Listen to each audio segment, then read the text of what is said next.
Chat. This guy built the Marvel Rivals recommended PC, and we're gonna watch this video to find out how well it works. Because I'm assuming it's gonna work really well, right? Like, surely.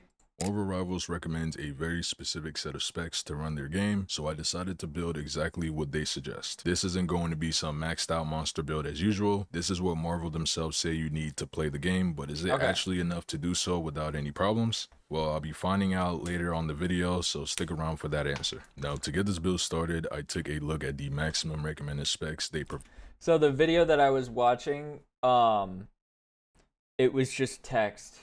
Like, the guy was talking about something, but he wasn't saying anything. So I would have just had to read the text that he put on the screen, and I wasn't about to do that. Sorry. So let's get into the build. Now for this build, it was pretty tough to find for a motherboard, but I managed to grab this Gigabyte X570 as a bundle with the CPU and RAM for $190 on eBay. Unfortunately, it didn't come with the IO shield, but that aside, it's a solid board. We're getting reliable power delivery, PCIe Gen 4 support, and more importantly, an easy upgrade path in case we wanted to drop in a beefier processor like the 5800X3D later down the line. Speaking of CPUs, according to the devs, you're looking at either an Intel i5 10400 16 gigabytes. Oh, that's not storage. So storage is 70 gigabytes, memory 16 gigabytes. 2060. Huh. I have a 3070, so I should be fine. Well, I have been fine, obviously. No problem. How are you, by the way? I'm pretty good. How are you? i5 10400, AMD Ryzen 5 5600. or the Ryzen 5 5600X. The 5600X really packs a good punch being on the AM4 platform. It's a 6-core 12-threaded processor with great single core performance and 35 megabyte of cache. I'm glad you've been pretty good. Yeah, my PC runs the game great, but my internet is what makes my experience trash. Which is more than capable for most modern titles. For the use price to performance ratio, it's easily one of the best options when it comes to budget gaming at 1080p. You can usually grab one between $70 to $100 on the used marketplace, which is recommended, but if you want it brand new, you're looking at $150 on Amazon or Newegg. For the storage, Marvel Rivals only takes up 70 to 80 gigabytes of space. I still went with a 1 terabyte. How long ago was this video made? 3 months ago. So this isn't dial-up ISK? No, I don't have dial-up. I have I'm on Spectrum. But Rivals is not.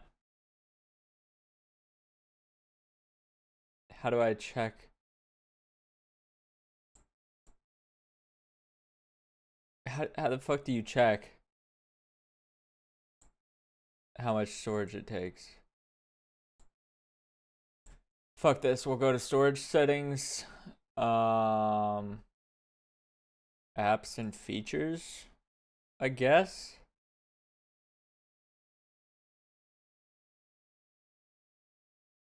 Ghost Recon. Why do I have that downloaded?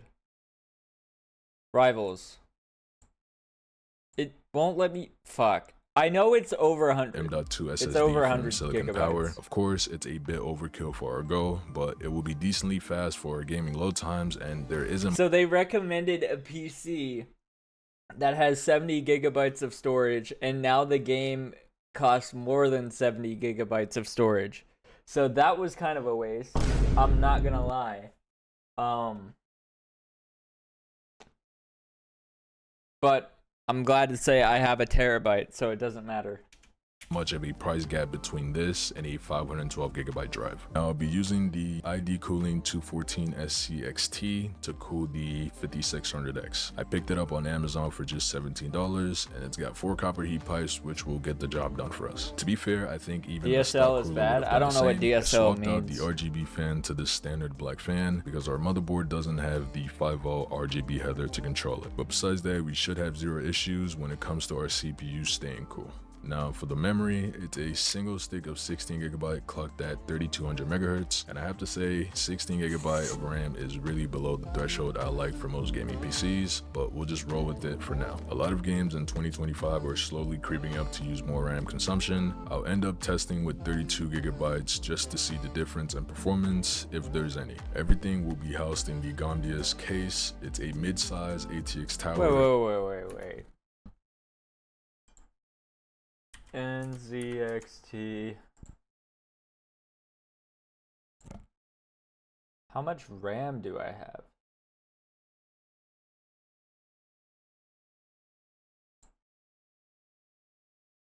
Oh.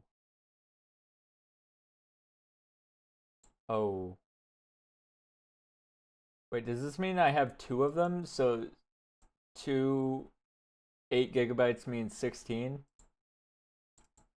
I don't know if it means that I have two or if that's just one and it's the same one. And it comes with 4 pre-installed ARGB fans, which is nice to see considering the case was $59 on Amazon. Wait, I could probably just look at my PC.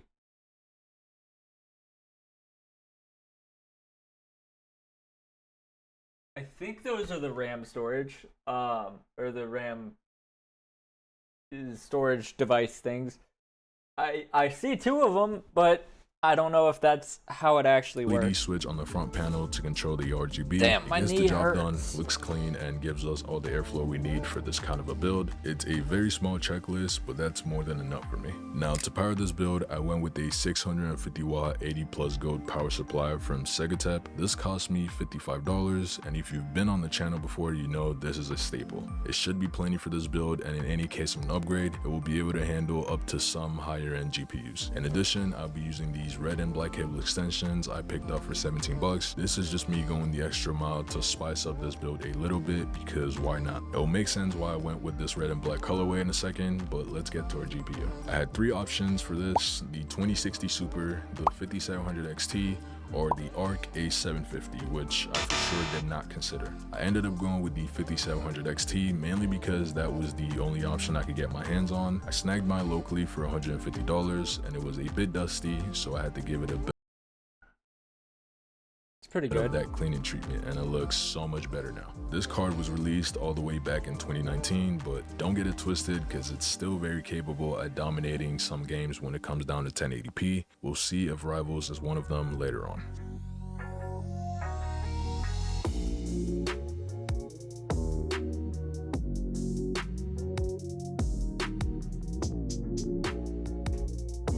The thing is sexy, bro.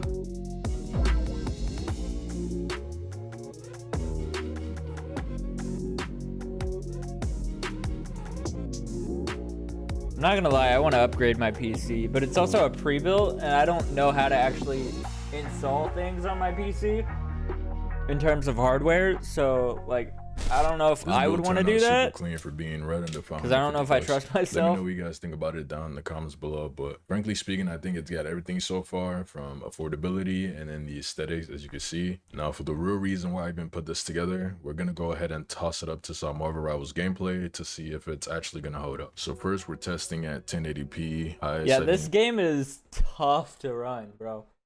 I don't even know how people are running it on the PS4 and it actually works.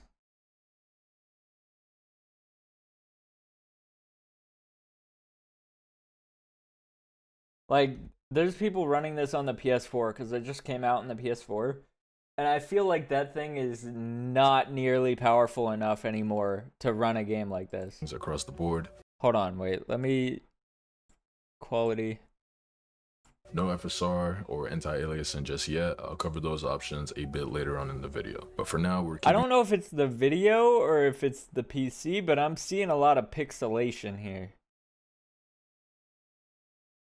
Things as natural as possible to see how it handles the game without any optimization tricks, so you get a clear idea as to the kind of performance to expect. This is 1080p, right? Yeah, this is 1080 60 The FPS. recommended specs, and honestly it's pretty playable. During most matches, especially in standard team fights, we were hovering between 60 and 80 FPS. For whatever reason, MSI Afterburner was reporting an average FPS of around 130, which doesn't really add up to me, and it didn't feel like 130 FPS average smooth, so I don't know where that's coming from. That said, there were definitely dips below 50 FPS in heavier scenes. These were mostly chaotic, ultimate kind of spam, close quarter team fights, and honestly, that kind of makes sense given that the GPU only has 8 gigs of VRAM. And it's not just the VRAM that was getting pushed, I also noticed that our system RAM was close to maxed out since we're only using 16 gigabytes here, which is the recommended It is specs. weird that the game devs recommended these hardware and settings, because the game doesn't look great. I'm not gonna lie, like here it does not look good. It's actually kind of disappointing. I noticed it creeping up, especially with some background apps running. I think that explains some of the dips and stutters too. Like I mentioned earlier, I went ahead and tested with 32GB kit of RAM, and I didn't notice much of an FPS boost. However, there were definitely far less stutters and dips that I noticed, at least. Now with the FSR performance mode on, we did see slightly high 80 FPS consistently, which all things considered isn't much from the low 70s we were getting previously, but at this level every FPS counts. Turns out the recommended specs can indeed run the game. I honestly expected the worst. I'm talking bottom of the barrel performance, but I think if you follow this build to play this game, you'll be somewhat happy. Of course, you'd have to sacrifice quality a little bit, playing at medium or even low settings if you want to squeeze out every little bit of frame. If you made it to the end of the video, thank you guys so much for watching. I really appreciate all of you. If you enjoyed it, smash that like button and consider subscribing if you'd like to. Also share your thoughts in the comments below and let me know if you'd like to see this idea but for other games. I'll try my best to make it happen. Uploads have been a little bit slow. This video specifically took a little bit longer than I would have liked to finish, mainly because I just moved into a new— Nah, I'm not gonna lie, this was a good video, but me personally, I don't think I could ever afford to put this much money into a video. But damn, that was good. It looks like he does a lot of content with PCs. I'm gonna assume that's what his like main thing is. But damn, good video. I'm glad I watched it. Alright, chat, if you enjoyed, like and subscribe. Subscribe to Zarlaz. I don't know if that's how you say your name. But give him a subscription as well. I'll see y'all later.